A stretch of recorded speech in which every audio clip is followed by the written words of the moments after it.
कालीबंगा।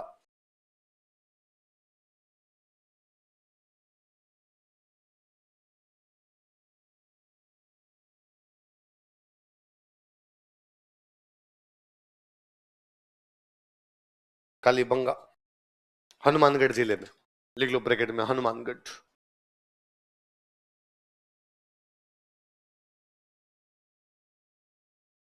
कालीबंगा कौन से जिले में? कालीबंगा जो वर्ड होता है इसका मतलब होता है काली चूड़िया। क्या मतलब होता है? लिख लो। कालीबंगा का शाब्दिक अर्थ काली चूड़ियां होता है। Literal meaning of Kalibanga is black bangles. Kalibanga का शाब्दिक अर्थ काली चूड़ियां होता है। Literal meaning of Kalibanga is black bangles.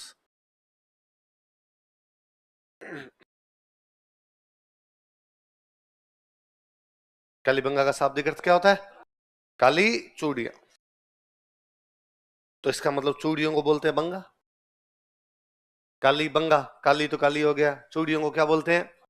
तो पंजाबी भाषा में चूड़ियां मतलब बंगा। इसलिए पंजाबी गानों में आप सुनते हो जिथों मर्जी बंगा चढ़वाली मित्रा दना चलदा। एक लड़का लड़की को कहता है जिस मर्जी जाके दुकान से चूड़ियां पहन लेना, पैसे देने की आवश्यकता नहीं, भाई का नाम चलता है उधर। तो पंजाबी में चूड़ियों क्या बोलते हैं? क्या बोलते हैं? यही अपने राजस्थान गुजरात में आते हो जाता है बंगड़ी। क्या हो जाता है? इसलिए गुजराती वाले गाने गाते हैं मन चार चार बंगड़ी वाली गाड़ी लई दो। अपने क्या हो गया? बंगड़ी। उनकी क्या हो गई? बंगा। अंग्रेजी वालों ने कह दिया बेंगल्स। क्या कह दिया? एक ही तो बात है। बंगा बोलो, बंगड़ी बोलो, एक ही तो चीज है। तो अपने अंग्रेजी बोलते हैं सब, पीढ़ियों से अंग्रेजी बोल रहे हैं। बाप दादा अपने इसको बंगड़ी बोलते थे। बेंगल्स अंग्रेज कहते बेंगल्स, और अपने क्या कहते? तो हमारी भाषा में खूब सारे शब्द ऐसे मिलेंगे जो अंग्रेजी जैसे हैं। ऐसा माना जाता है कि किसी समय हम और यूरोप के लोग एक ही जगह रहते थे, मध्य एशिया में। कहां रहते थे? फिर वहां से दो ब्रांच अलग अलग हो गई। एक ब्रांच आ गई भारत, एक ब्रांच चली गई यूरोप। एक आ गई भारत, एक चली गई। इसलिए यूरोप की हमारी भाषा एक जैसी है। इसलिए हमारी भाषाओं को बोलते हैं भारोपीय भाषा। क्या बोलते हैं? भारोपीय। भारत प्लस यूरोपीय, भारत प्लस यूरोपीय, इसलिए क्या नाम कर दिया? बस फर्क इतना सा आया कि अंग्रेज उधर ठंडी जलवायु में गए इसलिए गोरे हो गए, अपने कंपनी कलर चेंज हो गया वैसा, है ना? बस इतना सा फर्क है और कोई नहीं। इसलिए हमारे खूब सारे शब्द मिलते हैं। अशोक, अशोक का नाम सुना? अशोक के अभिलेख में एक शब्द आता है।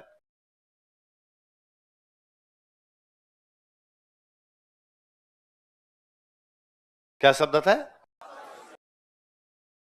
प्राकृत भाषा में लिखे हुए। प्राकृत में क्या आधे अक्षर खा जाते हैं, तो ये वास्तव में शब्द ये है। क्या लिखा बताओ? अल्पासन में क्या लिखा है? अल्प। अल्प का मतलब, इसका मतलब है पाप। क्या मतलब है? पाप कम होना चाहिए। मतलब अशोक कह रहा है पाप में क्या लाई जानी चाहिए? कम। राजा ये कहेगा भाई गलत काम मत करो, तो पाप क्या करो? कम। अंग्रेजी में भी तो यही कहते हैं। तो अशोक 3000 साल पहले लिख रहा था। ऋग्वेद, ऋग्वेद अपनी सबसे पुरानी किताब है। ऋग्वेद में एक वर्ड है। क्या वर्ड है? इसका मतलब है जासूस। क्या मतलब है? अभी भी तो आप यही बोल रहे हो, है ना? ऐसे खूब सारे वर्ड। मैं जैसे उधर गंगानगर साइड में पढ़ते थे हम, तो डंडे मारते ना सर। तो नॉर्मली हम जो थोड़े हिंदी भाषी या राजस्थानी भाषी जो लोग होते, हम कहते अरे डंडे मार दिए सर ने, डंडे मार दिए। हमारे साथ वो जो पंजाबी बच्चे होते, सिखों के बच्चे होते, वो कहते सटियां पई, आज साढ़े सटियां पई। धीरे धीरे हम भी उनके साथ बोलते, उनका बाहुल्य था, हम भी पंजाबी बोलते, हम भी कहते सटियां पई, सटियां।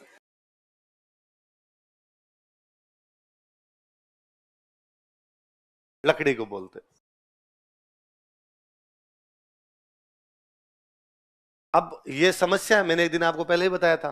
इधर यहां से शुरू कीजिए आप, चूरू, बीकानेर, गंगानगर, हनुमानगढ़, पूरा पंजाब, पूरा हरियाणा, पूरा हिमाचल, पूरा कश्मीर, पूरा पाकिस्तान, पूरा अफगानिस्तान, हम में से कोई आधे अक्षर नहीं बोलता। इनका हमारे कोई लेन देन नहीं। हम सकूल बोलते हैं, स्प्लेंडर, स्कॉर्पियो। इसलिए आप पंजाबी गाने सुनेंगे, उनमें आएगा तेरी इंस्टा वाली डीपी दा स्क्रीन शॉट में रखी सी।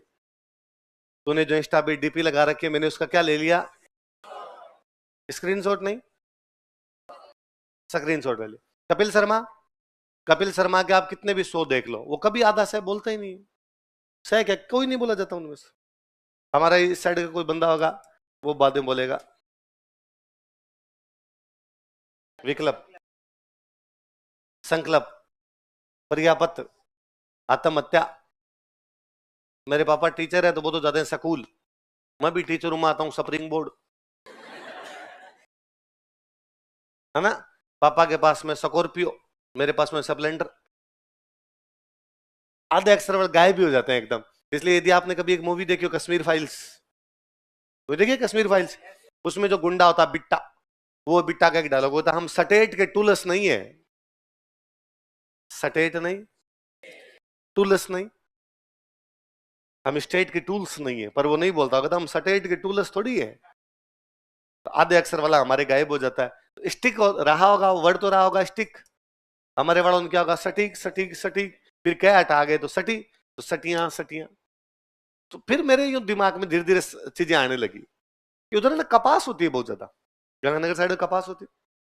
तो कपास क्या, रुई तो निकाल ली, उसकी जो लकड़ियां होती है ना बहुत पतली पतली लकड़ियां होती है, चूल्हे में बहुत ठीक चलती हो। मतलब चूल्हे में सबसे अच्छी काम यदि आती तो कपास वाली लकड़ियां। हम उधर रहते तो अब भाई चूल्हे थे उस टाइम, गैस वगैरह ये था ही नहीं गाँव के अंदर, ये चीजें चूल्हे पे रोटियां बनाते। तो हमारे घर के पीछे वो खूब सारी लकड़ियों का, सब घरों में अपने अपने वो ढेर होते। मम्मी शाम को जाके 3-4 बजे के आसपास उनको तोड़ के आती, फिर पीछे रखी आती, बाद में लेके आ जाते। तो कई बार ऐसे मम्मी मुझे भी कहती कि भाई वो जा पीछे से बंसटी लिया। क्या लिया? मैं एग्जैक्टली समझता कि बंसटी का मतलब मम्मी कह रही है वो कपास वाली लकड़ियां लेके आ जा चूल्हे में रोटी बनाने। फिर मैं धीरे धीरे समझा कि मम्मी तो अंग्रेजी बोलती, मम्मी कहती burning sticks, burning sticks, burning sticks, burning sticks, burning stick करते करते burn stick, burn stick, burn stick करते करते क्या आ गए, तो अपने अंग्रेजी ही बोलते हैं।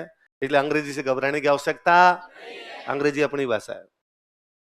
उसमें पता नहीं कितने कितने शब्द हैं जो आपके और उनके मिलते हैं। क्योंकि आप तो है ना, गूगल सर्च मारिए आप तो केवल ये देख लिए Rajasthani and French, Rajasthani and, आपको पता चलेगा आप पूरी फ्रेंच ही बोल रहे हो, सारे वर्ड ही वही है, सारे के सारे मिलते हैं। इसका कारण है बहुरूपीय भाषा। कौन सी भाषा?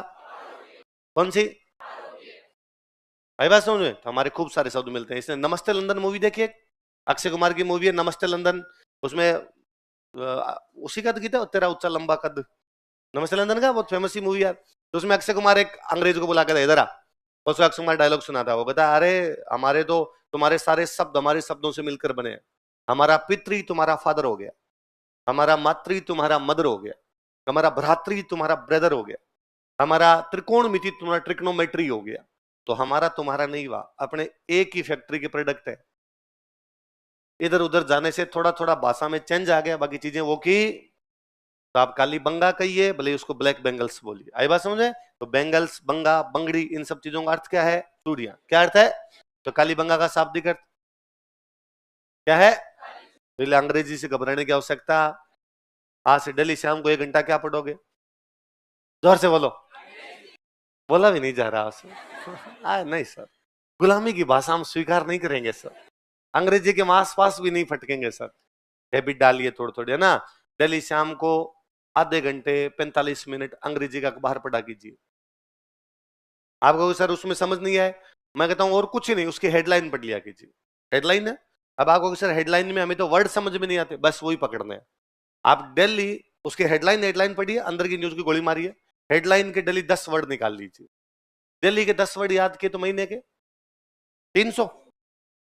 अंग्रेजी में इतने ही शब्द है, अंग्रेजी खत्म हो जाती है 300 शब्दों में। यदि आपको अंग्रेजी के 300 वर्ड आ गए ना, तो अपना काम चल जाएगा। बाकी अपने को अंग्रेज तो पढ़ना नहीं, अपने को अपने अंग्रेजी वाले पेपर में नंबर लाने। अपने अंग्रेजी इतनी अच्छी हो नीचे कोई बोले तो समझ में आ जाए, और अपने कम से कम रिप्लाई कर दें किसी आदमी को, जितना जैसे बोल पाए इतना ही तो होना चाहिए, ये हो जाएगा। पर यदि एकदम भी नहीं करोगे ना, तो फिर हालत ये होगी कि 80 नंबर का अंग्रेजी का पेपर है, तुम्हारे नंबर 12 से ज्यादा नहीं आएंगे। नहीं, मैं लिख के देता हूं तुम्हें, इस बार मेंस का रिजल्ट आएगा मैं बता दूंगा, या पिछली बार का रिजल्ट है आप देख लो, कि मतलब हिंदी में बच्चा 120 में से नंबर ला रहा है 70, अंग्रेजी में नंबर है 15, दोनों मिला के 85। थोड़ी सी मेहनत कर ले तो अंग्रेजी में भी 45 आ जाए, 70 उधर आए, 115। इस विषय में नंबर बढ़ाए जा सकते हैं।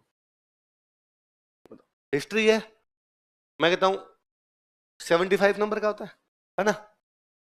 मैं यदि पेपर दूं ना भाई, मैं हिस्ट्री पूरी जानता हूं, मैं यदि पेपर दूं तो मेरे नंबर आएंगे मान लो 55, आप दोगे ना तो आपके नंबर आ जाएंगे 45। 5 7 10 नंबर के गैप, ज्यादा कोई गैप नहीं आएगा। ये ज्योग्राफी में हो सकता है आपके 55 आए, मेरे उसमें 40 आए। इकोनॉमी में हो सकता है मेरे 50 आए, आपके 60 आए। पॉलिटी में हो सकता है मैं 60 लिया हूं, आप 45 पे रह जाओ। मतलब कोई सब्जेक्ट किसी का अच्छा है, कोई किसी का बुरा है, पर वो गैप कितना है, वो 10 एक नंबर के आसपास का, 5 नंबर 7 नंबर 10 नंबर, इतना ही गैप है। 20-20 नंबर वालों में तो गैप और ही कम हो जाएगा। किसी के 7 आए, किसी 11 आए, तो 3-3 4-4 नंबर का गैप हो जाएगा। पर हिंदी इंग्लिश में इतना गैप है जिसकी हद नहीं है। या तो आपके उसमें नंबर है 60, या आपके नंबर है उसमें 110, तो गैप कितना, वो पूरा कहां करे। मेरे एक फ्रेंड इस बार आरएस में सिलेक्शन हुआ उनका, पिछली बार वो इंटरव्यू कॉल से 2 नंबर कम रह गए थे। हमें लगा अरे यार 2 नंबर और आ जाते तो इंटरव्यू कॉल हो जाता, तो उन्होंने कहा नहीं नहीं इतना लोड नहीं लेना। क्या हो जाता, 2 नंबर और आ जाते तो इंटरव्यू कॉल ही तो था, फिर इंटरव्यू में फेल करके भेजते। इससे अच्छा पहले ही फेल हो गए, वापस तैयारी में लगते हैं यार, अगली बार ढंग से देते हैं, अगली बार ढंग से लाए। फाइनल रिजल्ट वगैरह आया पिछली बार, पिछली बार, इस बार वाले में नहीं, पिछली बार वाले में पद्मा चौधरी मैम अपने यहाँ से स्प्रिंग बोर्ड से, जोधपुर स्प्रिंग बोर्ड के स्टूडेंट, उनकी 24वीं रैंक है ना। उनके हिंदी इंग्लिश के पेपर में नंबर है 148 200 में से। मेरे उन फ्रेंड ने मुझे कहा यार मेरे हिंदी इंग्लिश में नंबर है 67, देखो 60 के उस दायरे के अंदर मेरे में गैप है 85-90 नंबर का, बाकी 3 में मेरे बराबर है, ये कहां पूरा करूं, ये 90 नंबर कैसे पूरे किए जाएं। इसका मतलब भाषा आनी बेहद जरूरी है, इसलिए दोनों चीजें, और कुछ भी नहीं करना। मैं तो खाली हिंदी और अंग्रेजी का अखबार पढ़ लेना, हिंदी इंग्लिश के पेपर में धीरे धीरे अपने आप कमांड आ जाए, फिर हम यहाँ पढ़ाएंगे, पढ़ाएंगे तब पढ़ लेंगे। पर होता क्या, बाकी सब्जेक्ट है, जैसे मैं हिस्ट्री पढ़ा रहा हूं आपको, इकोनॉमी पढ़ते हो आप साइंस पढ़ते हो, ये ना ऐसे सब्जेक्ट हैं कि आप इनको महीने में तैयार कर सकते हो। कुछ हिस्ट्री किसी को अच्छी आती है तो वो 20 दिन में ही कर ले, किसी को थोड़ी कम आती है तो 40 में कर लेगा महीने की अपेक्षा, तो ज्योग्राफी को 20 में कर लेगा। हिंदी और इंग्लिश सब्जेक्ट नहीं है, वो लैंग्वेज है। और लैंग्वेज सीखने के लिए 2 महीने 1 महीने नहीं चाहिए, लैंग्वेज सीखने के लिए पूरा जीवन लग जाता है, तो भी आदमी को लैंग्वेज नहीं आती। अपने को उतनी तो नहीं देनी, अपने को तो अपना पेपर पास करना है, अपने पेपर पास करने का तरीका मैंने बता दिया। हिंदी का अखबार डेली शाम की, मैं कई बार कहा है मैंने आपको, डेली शाम की हैबिट बनाई जाए कि डेली शाम को 45-50 मिनट हिंदी का अखबार पढ़ना ही है। और यदि हिंदी का अखबार ढंग से पढ़ के अंग्रेजी पढ़ोगे, उल्टा मैं कहता हूं और जल्दी समझ में आएगी, क्योंकि न्यूज तो अपने को पता ही है क्या है।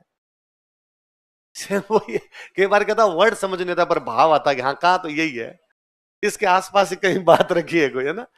अब पहले दिलीप सर हमें पढ़ाते, अब तो हंसते ही थे कि एक इंग्लिश मीडियम का स्टूडेंट इंग्लिश का पेपर लेके बैठता, और कि मैं हिंदी मीडियम का, मैं इंग्लिश का पेपर पढ़ता। कोई एक पैराग्राफ पढ़ा, फिर मैं बता देता इसमें ये लिखा हुआ, ये लिखा, ये लिखा। वो यार मेरे तो समझ ही नहीं आ रहा, मैं ये मैंने हिंदी में पढ़ा है ना अभी थोड़ी देर पहले।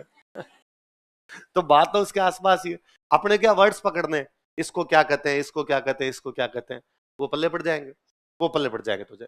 बाद में जब अपने पढ़ेंगे क्लास में, तब क्लास के अंदर होगा कि भाई इंग्लिश सिखा रहे, इंग्लिश सिखा रहे, टेंस सिखाए।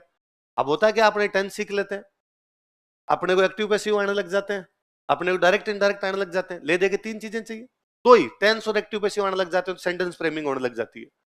पर सेंटेंस बनाने के लिए वर्ड चाहिए, वो नहीं है। अब आपने एनवायरमेंट कंजर्वेशन का लेख लिखना, पर्यावरण का लेख लिखना है, आप पर्यावरण के लेख में और अपने को उसमें हिंदी में जब लिखे तो अपने हिंदी में लिख सकते हैं, इन दिनों प्रदूषण बहुत ज्यादा फैल रहा है, चारों तरफ लगे हुए कचरे के ढेर हमें बताते हैं कि हमने किस कदर पॉलीथीन को ज्यादा प्रयोग में लेना शुरू कर दिया है, ये प्रदूषण, ये प्रदूषण, ये प्रदूषण हो, ऐसा कुछ लिखते हैं अपने। अब अंग्रेजी में ये सेम लाइन हमारे दिमाग में हिंदी में तो आई, पर अब कचरे के ढेर को अंग्रेजी में क्या कहते हैं, ना तो वो समझ में आ रहा है, चारों तरफ भी समझ में नहीं आ रहा कि क्या लिखे, सराउंडिंग लिखेंगे, इन 4 डायरेक्शन लिखेंगे, क्या लिखा जाए इसका, वो नहीं समझ में आ रहा।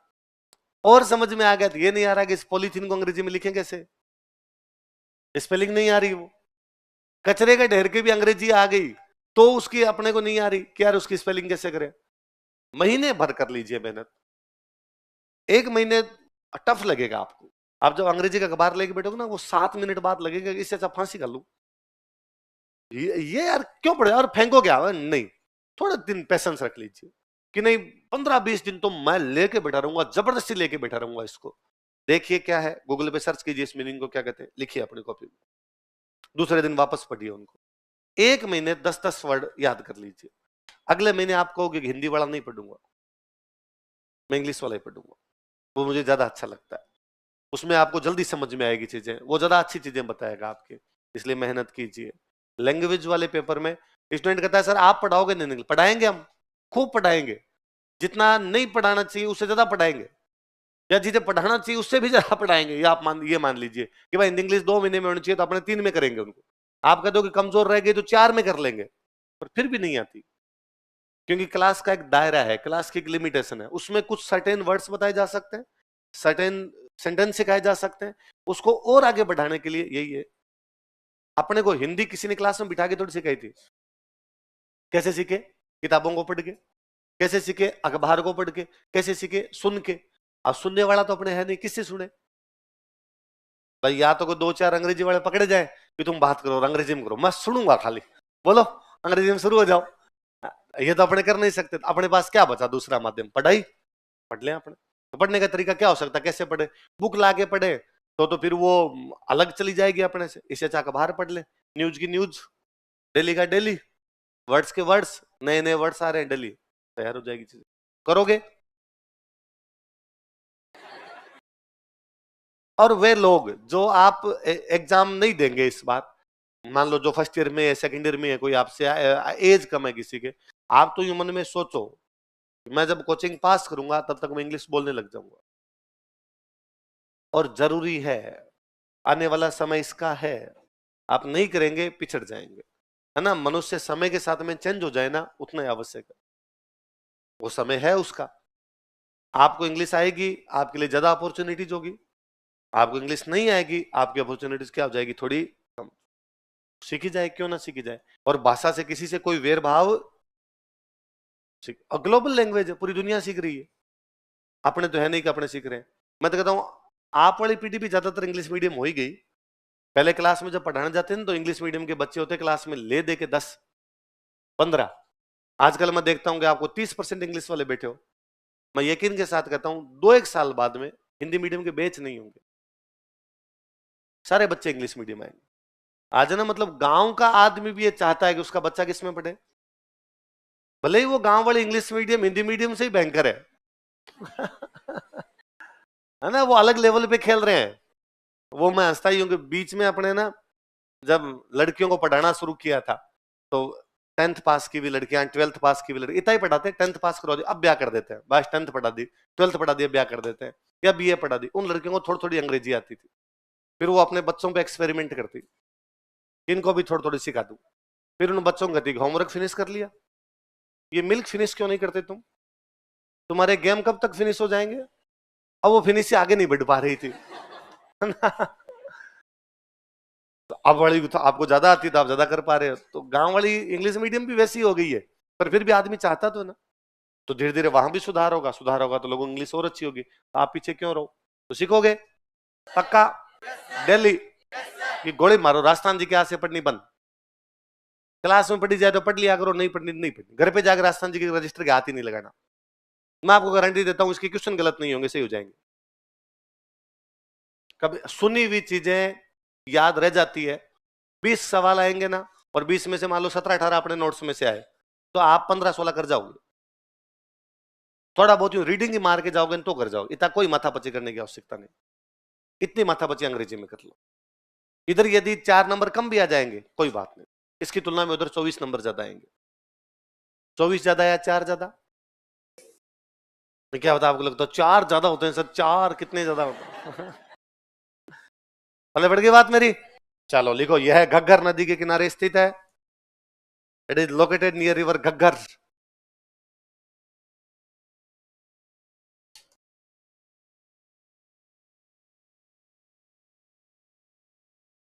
यह है घग्गर नदी के किनारे स्थित है, it is located near river Ghaggar.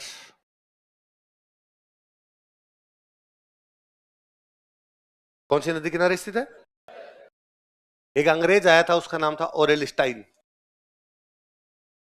क्या नाम था? इसने घग्गर नदी का सर्वेक्षण किया था। क्या किया था? सर्वेक्षण समझते हो? सर्वे, सर्वे का दो लिख लो। ओरेल स्टाइन ने घग्गर नदी का सर्वेक्षण किया था।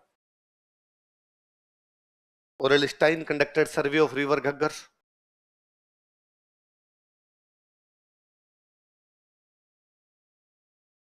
ओरेल स्टाइन ने घग्गर नदी का सर्वेक्षण किया था। Aurel Stein conducted survey of river Ghaggar. Ghaggar नदी का सर्वेक्षण किया था। तो इसने एक बुक लिखी थी, स्टार लगा के। इसकी बुक का नाम लिखो, 2013 के प्रीलिम्स का क्वेश्चन है।